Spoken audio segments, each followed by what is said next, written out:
Good evening, boxing fans. This is the Radulich and Broadcasting Network trip through heavyweight boxing. Championship heavyweight boxing, that is. I'm your host, the mandated reporter, and frankly, I'm mortified, Mr. Mark Radulich.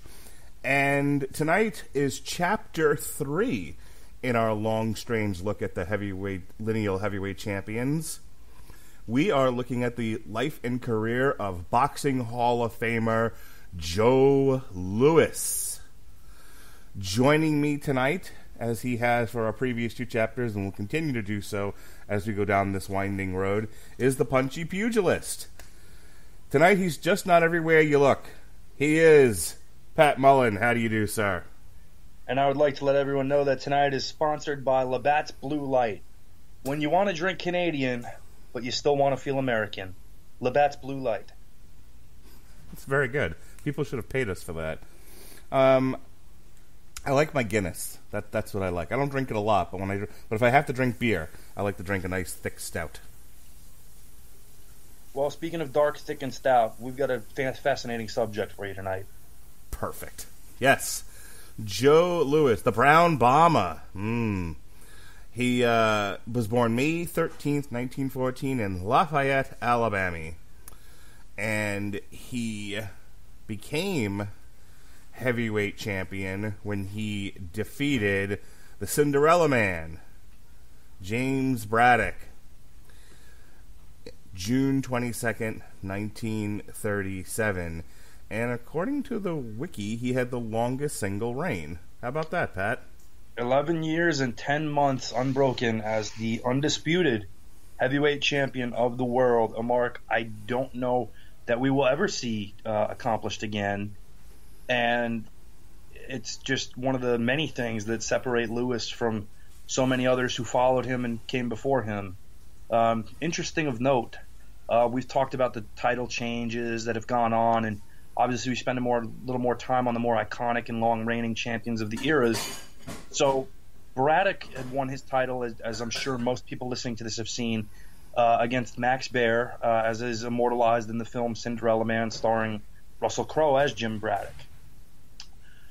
So Joe Louis is the hottest heavyweight prospect going. He's unbelievable. He is trained by Jack Blackburn, who is an alcoholic but knows the fight game well and is basically told to show this kid how to fight because he looks like he could be something. And Louis just tears through the heavyweight ranks. He's beating former champions like Jack Sharkey and Primo Carnera, and he gets matched up with a guy we've spoken about before on this show, Max Schmeling.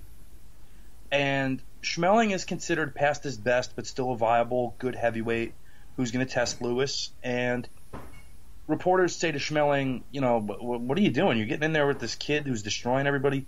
How are you going to fight him? And Schmeling has one line to answer all of them about it, and he says, "I see something," in his German accent. And what Schmeling saw was Louis's tendency that when he didn't double jab, when he just threw a single jab, he brought it back low. And Schmeling, whose best punch was his overhand right, thought that if he could get close enough to Louis to drop that single jab and he could get his right hand in, he could hurt Louis and stop him. And in fact, that's what happens. In the fourth round of their fight, he finally is able to close that opening and hurts Louis very badly with that right hand and drops him. And the fight continues up until the 12th round when Schmeling finally stops Louis. At that point in time, Schmeling becomes the number one contender to the heavyweight championship and is realistically who Jimmy Braddock should be fighting. Instead, Louis's team, Jim Jacobs and his management staff negotiate that Louis is going to still get the shot at Braddock, but Louis is going to give Braddock 10% of his future earnings. That's important come later on. The other part of it is that the world is very politicized at this point with the rise of some guy in Germany named Hitler. And it's thought to be a very bad thing if a German is able to fight for, not only fight for, but potentially win the heavyweight championship of the world. So this deal gets made, and Louis instead gets the shot at Braddock. And in the first round, Braddock drops Lewis with a short little right hand inside. The difference between this and Schmeling is Braddock wasn't a terribly great puncher the way Schmeling was, and Lewis was more embarrassed than anything. And he gets up and basically beats on Braddock for the next 7 rounds until it's finally stopped in the 8th, and thus begins the longest uninterrupted reign of any heavyweight champion in history. The next, once he has won the title by 8th round KO, he'll fight Tommy Farr to a unanimous decision in 15 rounds in Yankee Stadium. He then goes on to KO Nathan Mann in the 3rd round and Harry Thomas in the 5th round. Now, this next fight is the first, since his title reign has begun, his first major plot point in the career of Joe Louis. Because up to this point, Joe Louis has 1 loss on his record. At the time of this fight, he is 35-1. And who is that 1-2? Nazi fighter Max Schmeling. And so this is the rematch. Max Schmeling is competing for the heavyweight championship of the world. This, folks, and what's really funny about this is that get out your bingo cards because I'm going to make a wrestling reference. People get on professional wrestling for the foreign heel stereotypes, the jingoism in the storytelling, but this is as real as it gets.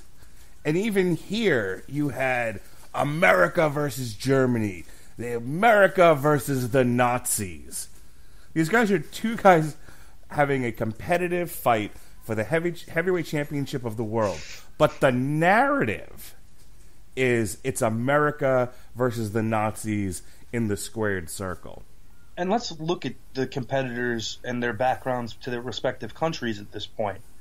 Joe Louis, for those who don't know, was black.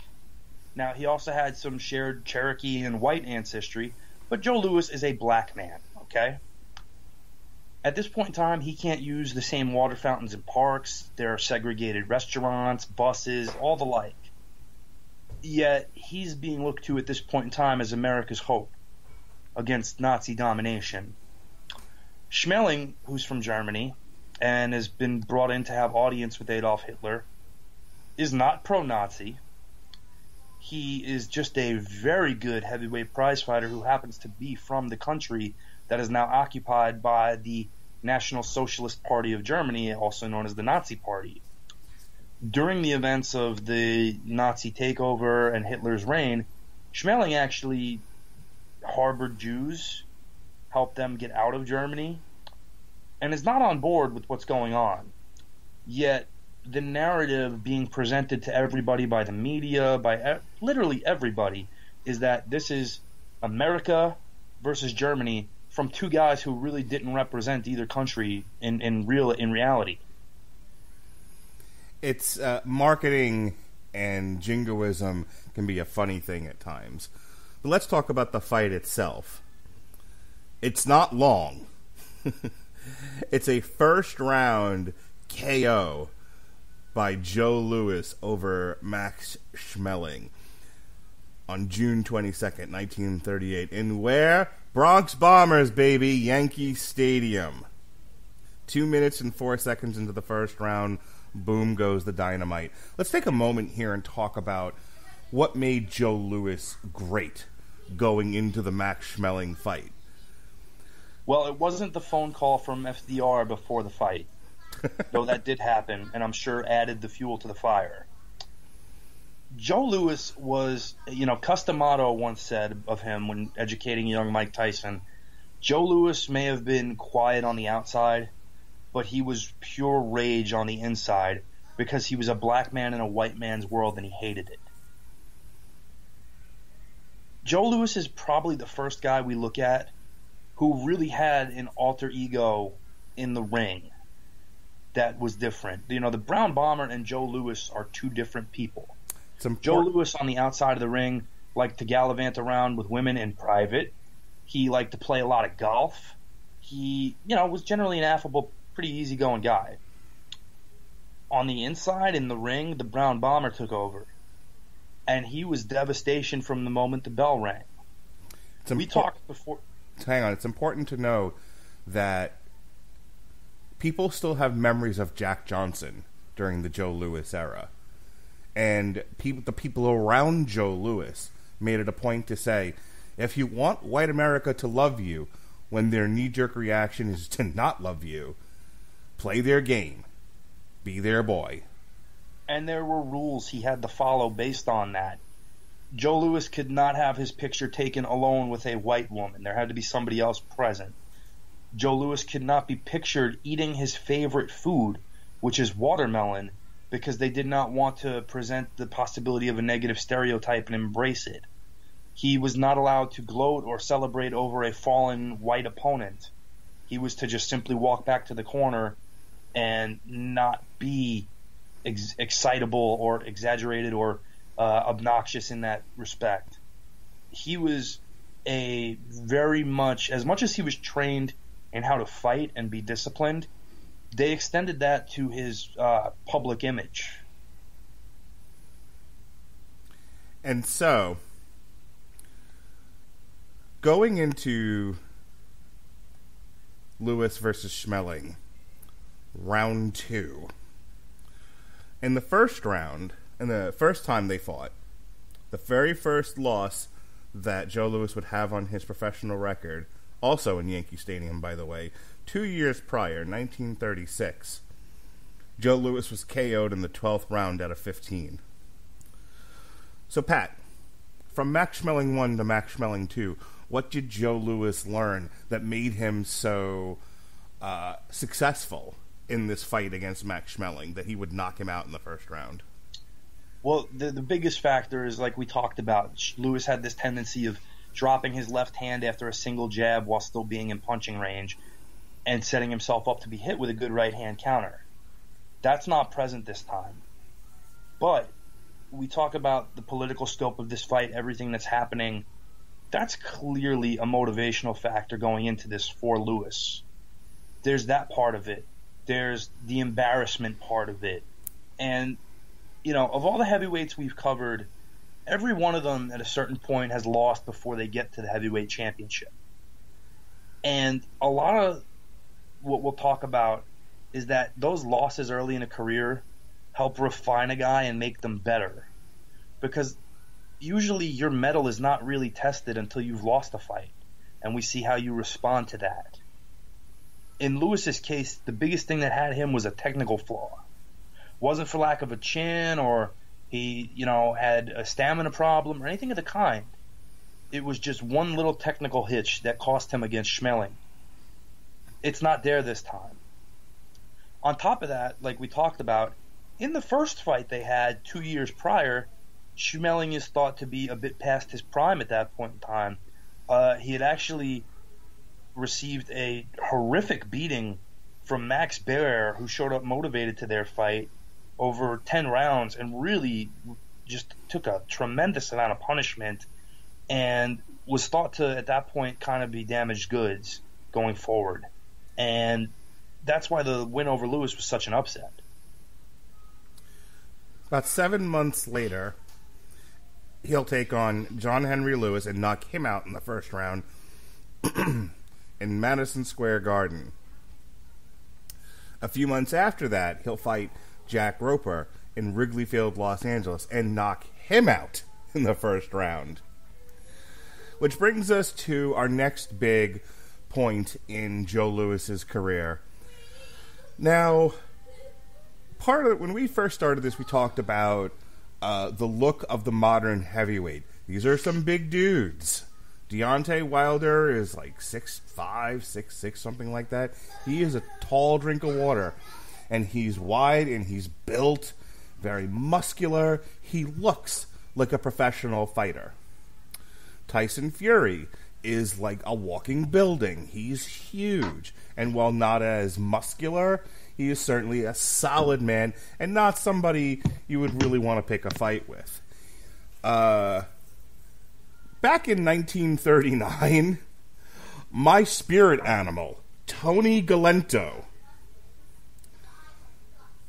challenged Joe Louis for the heavyweight championship of the world.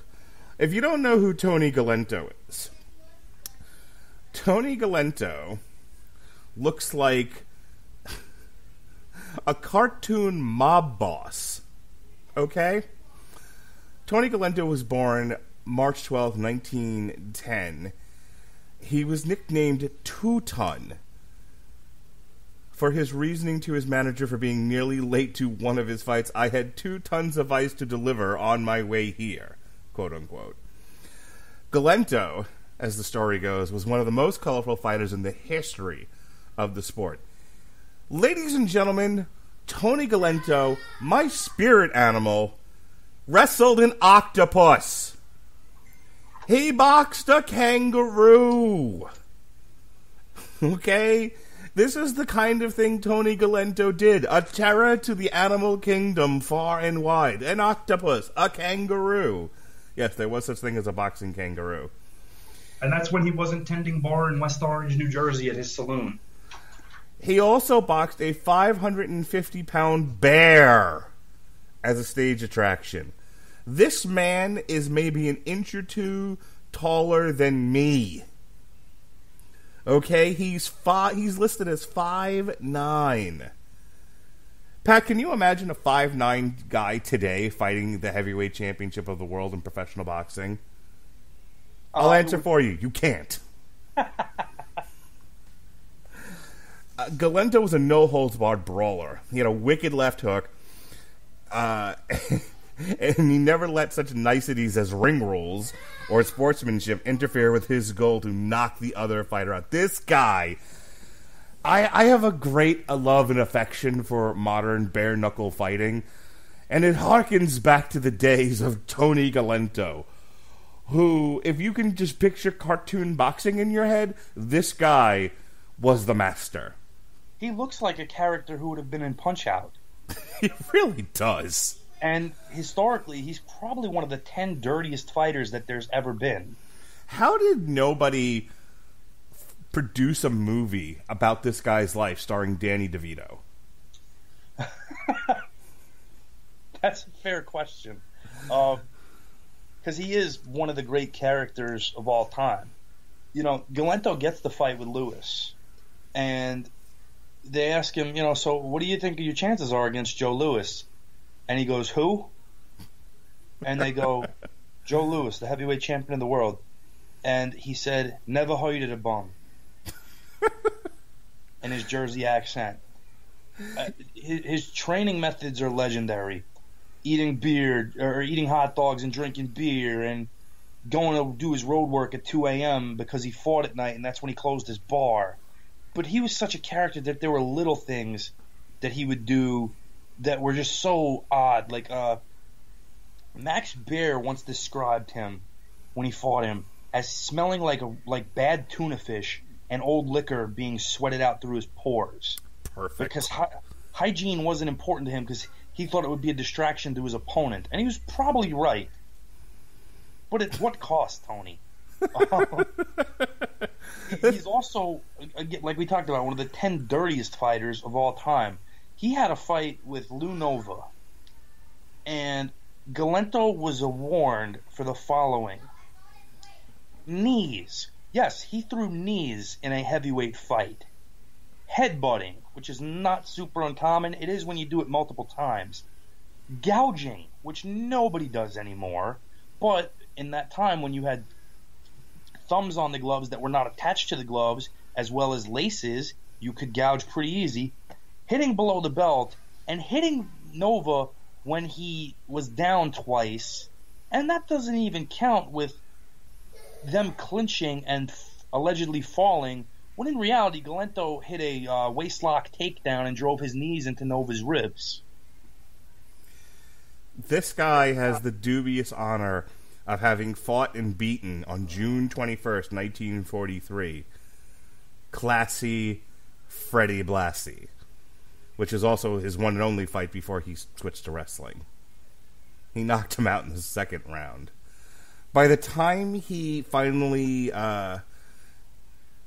got to Joe Louis, Joe Louis is going to be his last fight. At this point, he's like 78, 24, and 5. And with this loss, he'll be 24 and 6. 78, 24, and 6. This is not a technical masterpiece by any stretch of the imagination, but our hero, Tony Galento, old windmill puncher himself, has the dubious honor and distinction of having knocked down Joe Louis for the first time in, if I'm reading this right, Galento knocked down Joe Louis in round 2 for the first time in his career. He knocked the champ down for a 2 count in round 3. This guy who has the body shape of Hubert. Okay, I don't know if all the kids are going to get that reference. Look it up. It's a ball with feet. This guy with the physique of a bowling ball knocked the heavyweight championship, knocked the heavyweight champion of the world down in not 1 but 2 rounds. But the fight continued. Joe Louis persevered, and in round 4 he finally won. He won the fight. But oh boy, can you imagine? Like me knocking down Deontay Wilder? First of all, I think people would just, they'd start setting the arena on fire. Well, here's the thing with that. Whatever you want to say about Galento has 2 factors going for him.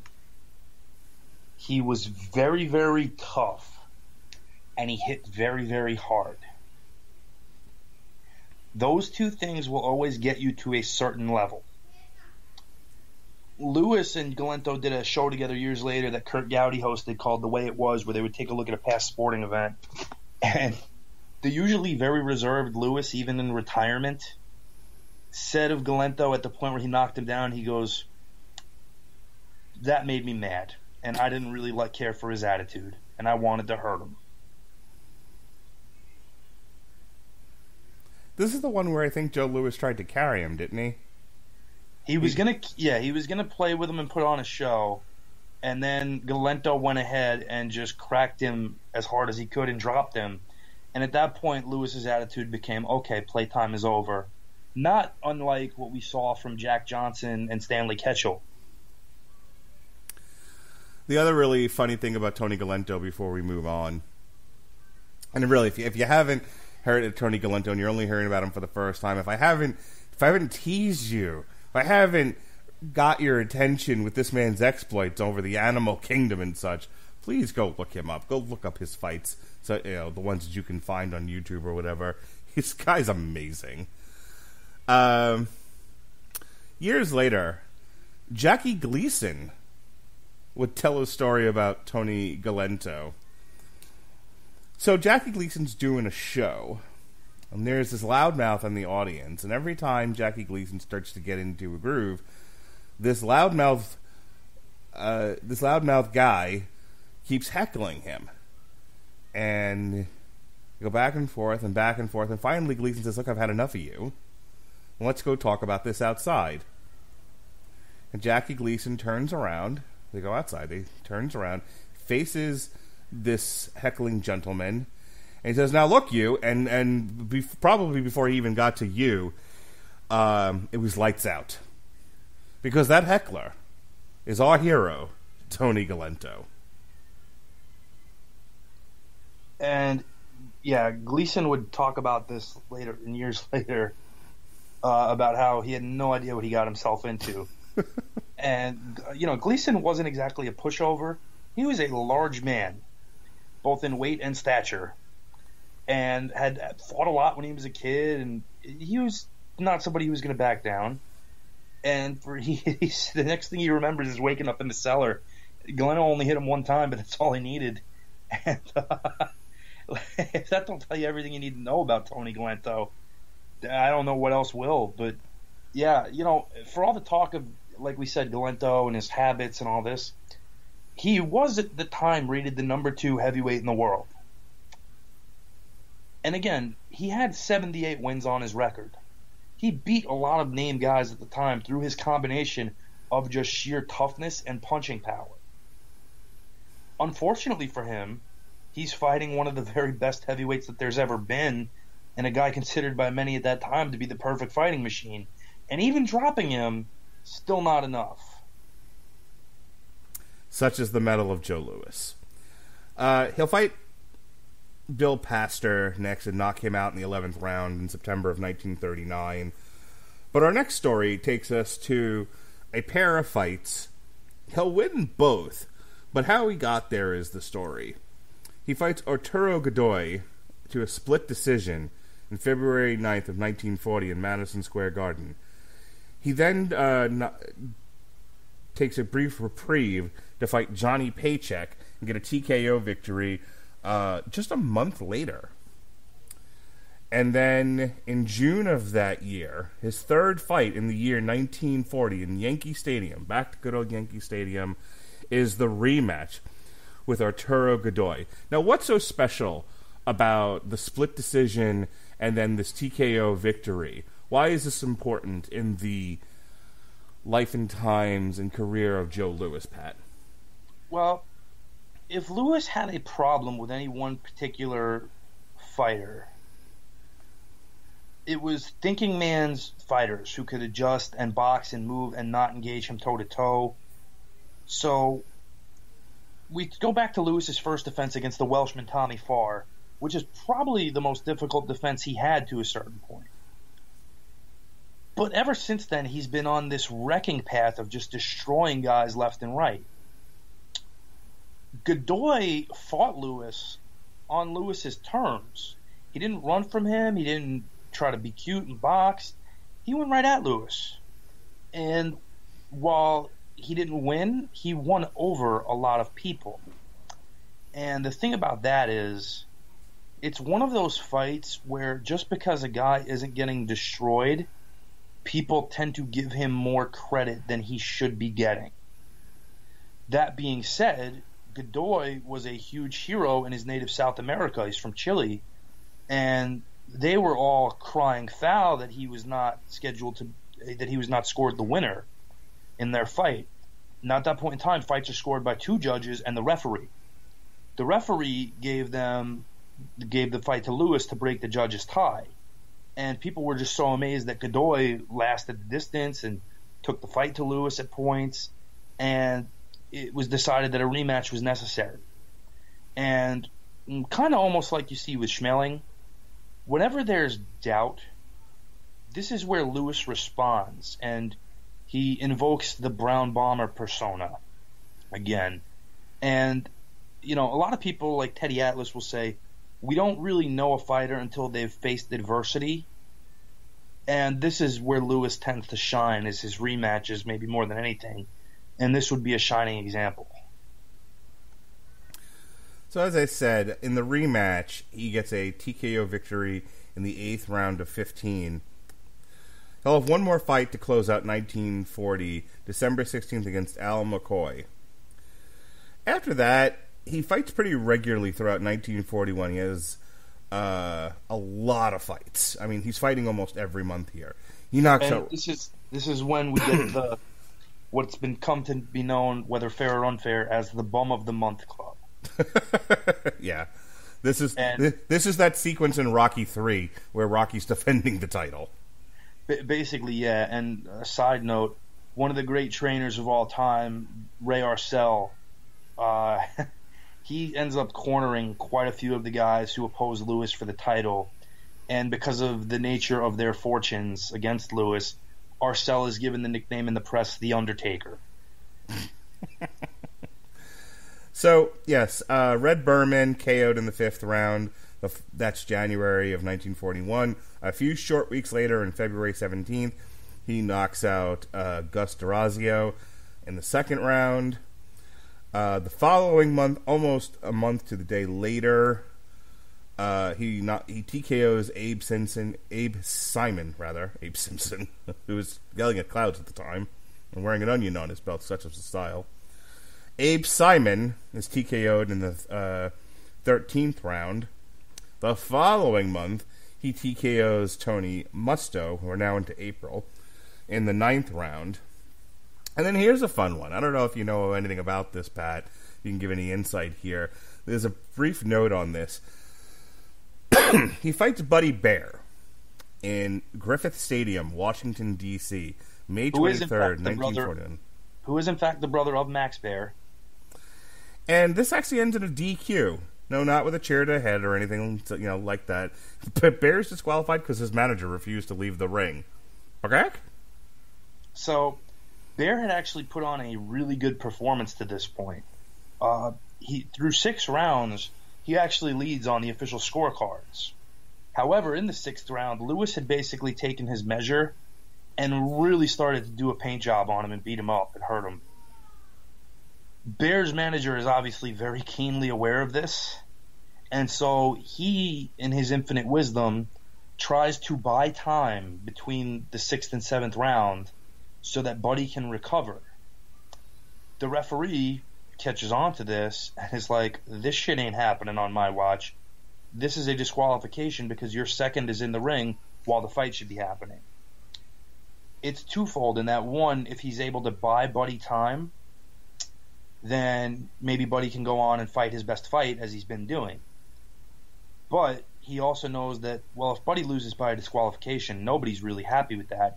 And he was winning the fight up until this point, so maybe we can get a fight later on. Which is exactly what happened. Next year, he'll fight Buddy Bear, January 9th, 1942, in Madison Square Garden. And much ado about nothing, KO'd in the first round. But that's not the story here. The story next, our next chapter on Joe Louis, is Billy Conn. Let's talk about Billy Conn for a minute, Pat. Tell the people, who is Billy Conn and why does this matter? Billy Conn was a tough Irish kid from Pittsburgh who started out his career as a middleweight and eventually fought his way up to being the light heavyweight champion of the world. And Billy is just a very tricky, clever fighter who is fast-handed, uses beautiful movement, and over the course of his last 10 fights prior to Joe Louis, has developed something he didn't have early in his career, which is knockout power. Conn is not thought of as a tremendous puncher historically because in his 64 career wins, he's only got 15 knockouts. But that's because he relied so heavily on his boxing ability early on that when he found himself at light heavyweight and fighting for the title, he didn't want to give it up. So he started really putting some mustard on his punches, and he's stopping guys and dropping guys. And Conn is, at this point, thought of as one of the best pound-for-pound fighters in the game. Lewis is destroying everybody in the heavyweight division. So, as has been custom in the past from guys like George Carpentier, Conn is going to test his mettle and move up to heavyweight and challenge for the title. And to do it, they actually, which was not commonly done at the time, they make him relinquish the light heavyweight championship, mainly due to the fact that it's World War II on the way, and American intervention is not there yet, but there's the potential, and they don't want to have titles frozen for any length of time. So he KOs Billy Conn in the 13th round, and then closes out 1941 in September against Lou Nova with a 6-round TKO. We have our rematch with Buddy Bear in 1942. We're back to Abe Simon in Madison Square Garden with his 6-round TKO March 27th of 1942. There's a bit of inactivity between 1942 and 1944. Yeah, there's this thing called World War II. Yes, indeed. I believe Joe Louis served. I forget what the details were on that. Well, he was actually promoted to the rank of sergeant, and a lot of what Louis did was physical instruction. He would box exhibitions for servicemen at their camps, and in truth, that's where a lot of the rift came between him and years later, which we'll get to when we talk about Cassius Clay, a.k.a. Muhammad Ali. We'll talk a little bit about why Louis and he had a rift that developed between them, largely based on war service. And at the time, Louis really kind of uses a little bit of his weight in his standing as heavyweight champion, because Lewis serves in a segregated cavalry unit when he goes to basic training, and there's a lot of things that go on, and he is at one point sent to boxing exhibition, but the black troops are not allowed to watch. Lewis says, they don't get to watch, then we're not having it. And he basically at that point took a brave stand, and it's not one that would have been common at the time. Another guy who was serving in World War II with Lewis is a guy who admired him as a youth, became a fighter in his own right, did pretty well for himself. He's a guy named Sugar Ray Robinson. And while Lewis and Robinson never were on the front lines, they went there, the racism was apparent during that time. And on one occasion, there's an incident where Lewis and Sugar Ray are at a bus depot, and they're told by one of the MPs to get to the back. Lewis said, "We ain't moving." And suffice to say, there's a scuffle, and the guy walks away not as well as he walked into it. In another instance that Jackie Robinson talked about, Lewis once basically had to flex his muscle to get Jackie out of a situation because Jackie Robinson had punched somebody who called him the N-word.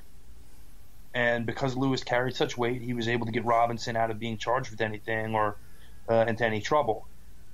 Now, we'll talk about Jackie Robinson for a second. Jackie Robinson is always looked at as the guy who really is the first black hero of sports and organized sports in the United States, who, you know, all these things happen. And Robinson is an incredible figure. He broke the baseball color barrier, incredible career as a second baseman with the Dodgers.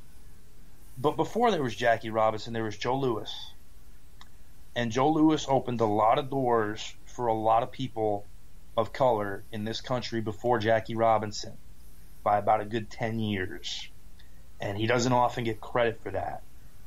And that's as heavyweight champion of the world following these rules, but he created opportunity and unity where there wasn't before that. So, during this period, he has a fight that some say may have been an exhibition against Johnny Davis. That's 1944. Again, we have another year of service in the military and no boxing. But things pick up again June 19th in 1946 at Yankee Stadium. We have the rematch against Billy Conn, and that ends in an 8-round KO. He'll close out the year September 18th, 1946, again at Yankee Stadium against Tammy Moriello with a first-round KO. Things start winding down here for our hero. He doesn't fight almost for a little more than a year after that. He has a split decision against Jersey Joe Walcott in Madison Square Garden on December 5th, 1947. 6 months later, they'll do the rematch, and he'll KO Jersey Joe in the 11th round. This is 1948, by the way. Right, and he won the title in what year, Mark? 1937. So, again, 11 years and 10 months he's been the heavyweight champion of the world. We kind of glossed over his series with Billy Conn a little bit. In the first fight, I mentioned how Lewis had trouble with guys who could think and be on the move and create, for lack of a better word, while in a fight. Well, Conn could do that. And to try to legitimize this fight in the eyes of the press, they exaggerated the weights. Lewis, reality, weighed about 204, 205 pounds. Conn probably weighed about 169 pounds. Their weights were given as 174 pounds and 199 pounds. In the fight, Conn is really doing very well for himself with combinations, foot movement, and Lewis is having a hard time finding him. We get into the later stages of the fight in the 12th round. Conn hits Lewis with this left hook that he never sees coming and really hurts him very bad. The legs buckle. He's paused for a minute and frozen, and Khan goes to work on him. In the 13th round, Khan would describe himself as, I got Irish. And he tries to take Lewis out. The problem is Lewis is Lewis. And he goes and fights with him on the inside, and he gets hit with a punch he never sees coming and drops Khan for the count. So after World War II, they were actually supposed to box each other earlier than this, but it got postponed due to commitments for both of them in the war effort. They have the rematch, and Lewis is asked, what are you going to do this time? And there's a very famous quote that came out of this that people use all the time, but it's attributed to Joe Louis before anybody else. When asked about his strategy, Lewis simply replied, he can run, but he can't hide. And the second fight is really a bit of a walkover. Lewis kind of has his way for the majority of it, stops Khan in the 8th round. And afterward, going back to their first fight, Khan and Lewis had become friends, and Khan said to him, you couldn't let me have the heavyweight championship of the world, Joe, and just win it back from me? And Lewis says, Billy, I let you have it for 12 rounds and you couldn't hold on to it. Nice. Yes. So that brings us back to Jersey Joe. Yes, sir. And Joe had been a sparring partner of Lewis in years prior. And Lewis has gone through the fight, the rematch with Khan. You mentioned he knocked out Tammy Moriello in the first at Yankee Stadium. So he has this fight with Jersey Joe because Joe financially is struggling and needs a payday. He's looked at as a good but not spectacular fighter. And that's because a lot of times when Joe was training, he couldn't afford to eat. He had a bunch of kids he needed to support. He was really at that poverty line in Camden, New Jersey, which is still not great. I think things are still in 1937 there in terms of finances and everything. And the one thing about Joe is that adversity made him great when he could get to it. Knowing the payday he was going to get against Joe Louis, he was able to train properly. He was able to do everything he needed to do. And going into that fight, again, the thinkers are the guys Joe Louis struggled with. And Jersey Joe was a thinker. And he used every trick he knew in the book. He used his familiarity with Louis to know what he needed to do against him. And he drops Louis twice in this fight. One with a real sneaky right-hand counter off of what's called the cakewalk, which is almost like a side lateral walk where it seems like you're shifting away from your opponent, inviting them to come in, and you look to counter by whipping all your weight the opposite way with a punch. And that's what Jersey Joe first catches Joe Louis with. And he drops him again later on in the fight. And this one, for those who've seen it, the full bout is not available. It's in its entirety. But the stuff that is available, it certainly looks like Louis got the benefit of the doubt from the judges in this one. Which brings us to the night he lost the title for good, the one and only time he lost the title. He fights Ezzard Charles. Well, it brings us there eventually, but there is the rematch with Walcott, and any doubts are answered in that. Like we talked about, Louis is kind of king of the rematches, and he stops Walcott in the 11th. Right. So he takes the next year off, year and a half. He essentially had retired at this point. Okay. And he kind of officially gave his note that, hey, this was it for me after the second Walcott fight, because he felt at that point, as a fighter, you feel that point where, it's not that I don't have it, it's that I don't have it like I needed it, is the best way to describe it. I'll always point to an instance where, like, Sugar Ray Leonard had fought Kevin Howard in a 1984 comeback, and he got knocked down in that fight and was embarrassed, and he wins, but at the end of it he said, it just wasn't there tonight. And that's kind of how Louis felt after the second Walcott fight. He did enough to win, but it wasn't there for him the way it was, so he retires at this point. During that time, the top two rated contenders are Walcott, who had given Louis the two tough fights, and Ezzard Charles, who at the time had been recognized as the best light heavyweight in the world, but was never able to secure a title fight. Charles is considered by a lot of people to be the best pound-for-pound fighter in the world at this point, but just has never been given the opportunity. He has beaten Archie Moore, who is considered by many the greatest light heavyweight champion. He's beaten him in 4 separate meetings. Do you know how many times Moore has beaten Charles? How many? Zilch. Nada. Zip. That's how good Ezzard Charles was. So they match up Charles and Walcott for the vacant championship, and Charles goes on to win. Recognition by what is then known as the NBA. There's still some question over it because he didn't beat the man, and that man is Joe Louis, who had retired. Eventually, Louis develops some tax problems from the U.S. government, who claim that he owes them a lot of money in back taxes, which forced Joe to come out of his retirement and fight again. And the natural reaction is to have him fight the guy who is claiming to be the heavyweight champion of the world at this time, which is Charles. So he dusts off the trunks and gloves, comes back, and he loses a pretty clear decision to Charles. There's some moments of the old Brown Bomber in there, but they're very few and far between, and Charles does what he did best, which is put on a boxing clinic to kind of erase any doubt as to whether or not he's the real heavyweight champion of the world. So here's the real sad story about all of this. The result was not the only disappointing aspect for the fight for Louis. Only 22,357 spectators paid to witness the event at Yankee Stadium, and his share of the purse was a mere $100,458. He owed the government more than $500,000. So Louis, despite having retired, has to go back, and he goes on this reign of terror. He fights nearly every month for 1951 until he loses again to Rocky Marciano. It's quite this list here. He finishes up 1950 with a fight against Cesar Brion, when he wins a unanimous decision. He'll have a fourth-round TKO over Freddie Bashor in January.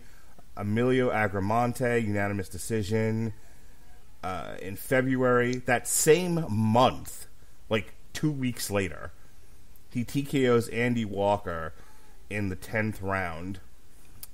He takes March and April off, comes back in May, has a rematch with Emilio Agramonte, and wins a unanimous decision.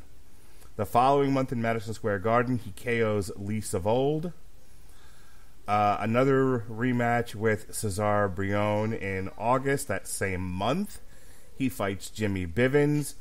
And then finally our story comes to a close, as far as his boxing career goes, against the guy who we'll be discussing in our next chapter, Rocky Marciano, in which case Rocky won the fight via TKO in the 8th round, October 26, 1951, in Madison Square Garden. Which is just the hardest thing that Rocky ever had to do at that point, because Rocky's hero was Joe Louis. Rocky fought Joe only because he knew Joe needed the money, and that's the only way he was convinced to agree to fight Joe Louis, because he had no desire to hurt Joe Louis. He had no desire to take a to punch his idol. It was one of those things where it was the hardest thing Rocky ever had to do because of, one, if I hit him and I hurt him, I'm hurting my idol. But if I don't fight him, I'm denying him this payday that's going to help him get out of the trouble that he's in right now. And it's a real dilemma for Rocky to have to deal with that. I couldn't imagine being in that situation and knowing what goes on. And Rocky, goes in there, and he also knows if he takes it easy on him, it's potential that his career is off the rails, and knocks Louis out. Not only knocks him out, but knocks him out of the ring. And it's one of the saddest images you'll ever see is the press row kind of holding Louis's head up after he's been knocked through the ropes by Rocky, because that's not how anybody wants to remember Joe Louis. And even then, look at his comeback past Ezzard Charles's defeat of him, which, by the way, is only the second loss he ever had. He wins 1, 2, 3, 4, 5, 6, 7, 8 fights between Charles and Rocky. Only 3 of those were knockout wins. That's not Joe Louis at his best. Right. The trouble with Joe Louis at this point has been the issue with the IRS, plus significant losses from failed businesses. This is one of those situations that's really sad. And it happens to a lot of celebrities where you think they're rich and famous, but really they're in a hole they never quite get out of. With the loss to Rocky Marciano, his boxing career was effectively dead. He would continue to tour on the exhibition circuit, with his last contest taking place on December 16, 1951 in Taiwan against Corporal Buford J. Cordova. And if that name sounds like a professional wrestler, hang on, let me get there. For income, Lewis became a professional wrestler. He made his wrestling debut on March 16th of 1956 in Washington, D.C. at the Uline Arena, defeating Cowboy Ricky Lee. After defeating Lee in a few matches, Lewis discovered he had a heart ailment and retired from wrestling competition. However, he continued as a wrestling referee until 1972. There's a particularly sad event that happens during this time where Joe is brought in to be a referee at the Olympia in Detroit, which is the home of the Sheik's wrestling promotion. And he's brought in to be the special referee, and the promoter of the show, after the show, goes up to Joe and says to him, Joe, I don't know how to tell you this, but the box office got raided by federal tax agents, and I don't have your purse. And you could see Joe's head just kind of sink and almost tear up at the point in time, because all he's trying to do is do these things to pay back what he owes, and they're just not even letting him live. And, you know, it's one thing to garnish wages, but what they did was they went after Joe Louis. And for somebody who agreed to military service while he's in the prime of his career, for the things he did in terms of putting himself in that situation with Max Schmeling in Nazi Germany, to do everything that Joe Louis did for this country, and to see him made victim by really stupid circumstances, is an embarrassment for America. Jack Dempsey, who we talked about in our last show, actually served as an honorary chairman of a fund to assist Joe Louis. And eventually, by the 1960s, I believe, they finally came to an agreement, him and the IRS, and he was allowed to live his life. He was able to a degree, capitalize on his celebrity status and his reputation as a good man. He had a greeter's job at Caesar's Palace for a bit. He went on quiz shows. He was also a golfer. In fact, it was a passion of his, and he played a historic role. He was a longtime devotee of the sport since being introduced to the game before the first Schmeling fight in 1936. In 1952, Lewis was invited to play as an amateur in the San Diego Open on a sponsor's exemption, becoming the first African-American to play a PGA Tour event. Initially, the PGA of America was reluctant to allow Lewis to enter the event, having a bylaw at the time limiting PGA membership to white folk. However, Lewis's celebrity status eventually pushed the PGA toward removing the bylaw, but the Caucasian-only clause in the PGA of America's Constitution was not amended until November 1961. It paved the way for the first generation of African-American professional golfers such as Calvin Peete. Lewis himself financially supported the careers of several other early black professional golfers such as Bill Spiller, Ted Rhodes, Howard Wheeler, James Black, Clyde Martin, and Charlie Sifford. He was also instrumental in founding the First Tee, a charity helping underprivileged children become acquainted with the game of golf. His son, Joe Louis Barrow Jr., currently oversees the organization as of this writing. In 2009, the PGA of America granted posthumous memberships to Ted Rhodes, John Shippen, and Bill Spiller, who were denied the opportunity to become PGA members during their professional careers. The PGA has also granted posthumously an honorary membership to Joe Louis. Truly a great man and Hall of Famer, Joe Louis. Final word from you, Pat. Arguably the best fighter that's ever held the distinction of being the heavyweight champion of the world. An incredible sportsman, an incredible man. Somebody who finally got his due, though well overdue, in history. after he was gone from us, it's very difficult to try to summarize someone so revolutionary in so few words as Joe. But up to this point, I think he's the greatest heavyweight champion we've seen that we've covered through this. And that'll be up for debate as we go through, obviously. But 11 years and 10 months, unbeaten, unchallenged, defending America, being this incredible fighting machine in the ring from a technical standpoint, where the things you see from him are just no wasted motion, everything with a purpose, this incredible fighting product. It's very hard to just summarize into words how important and how great he was.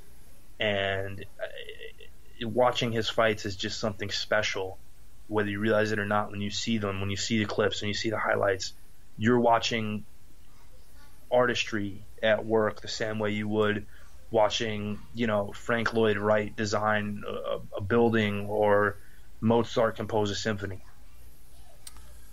Jimmy Cannon, in responding to another person's characterization of Lewis as a credit to his race, stated, yes, Joe Louis is a credit to his race, the human race.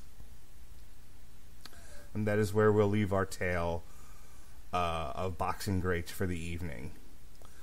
Really enjoyed this episode, Pat. I've enjoyed getting to watch these old Joe Louis fights. Very technical fighter, really the most technical fighter we've seen to date.